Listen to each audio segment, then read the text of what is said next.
नमस्कार, आप देख रहे हैं ENTV। मैं हूं आपके साथ शबनम। हरियाणा के फरीदाबाद जिले में प्राइवेट स्कूल की लापरवाही से 7वीं कक्षा की एक छात्रा की मौत हो गई। मृतक छात्रा के परिजनों ने स्कूल प्रशासन पर लापरवाही का आरोप लगाते हुए कहा कि उन्हें उनकी बच्ची के स्वास्थ्य के बारे में अंधेरे में रखा गया, जबकि उन्होंने बुधवार सुबह अपनी क्लास टीचर को सूचित किया था कि उनकी बेटी की तबीयत ठीक नहीं है। उन्होंने बताया कि उनकी बेटी आराध्या खंडेलवाल को गणित की परीक्षा पूरी होने तक कक्षा में बिठाया गया और फिर अस्पताल जाने की अनुमति दी गई। लड़की की एक सहपाठी की मां ने बताया कि मेरी बेटी आराध्या की सबसे अच्छी दोस्त थी।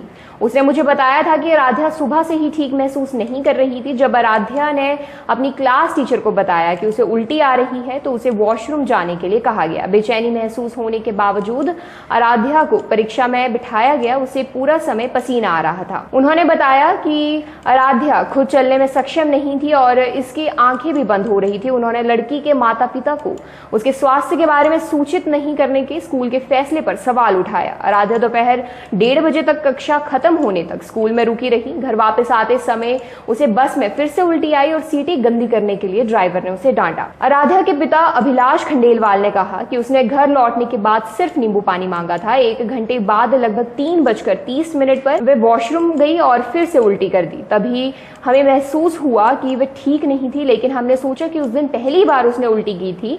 हमें इस बारे में कोई जानकारी नहीं थी कि स्कूल में क्या हुआ था। लड़की के माता पिता ने अपने परिवार के बाल रोग विशेषज्ञों को सूचित किया, जिन्होंने कुछ दवाएं और ORS का घोल दिया। शाम छात्रा ने अपने माता पिता को बताया कि वे बेहतर महसूस कर रही है और सोने चली गई। गुरुवार सुबह करीब 6 बजे आराध्या को फिर से उल्टियां होने लगी। उसके माता पिता उसे पास के अस्पताल में ले गए, जहां ECG किया गया। डॉक्टरों को नब्ज नहीं मिली और उसे मृत घोषित कर दिया गया। माता पिता ने कहा कि अगर स्कूल में उन्हें पिछली सुबह ही उसके स्वास्थ्य के बारे में सूचित कर दिया होता तो उनकी बेटी को समय पर इलाज दिया जा सकता था।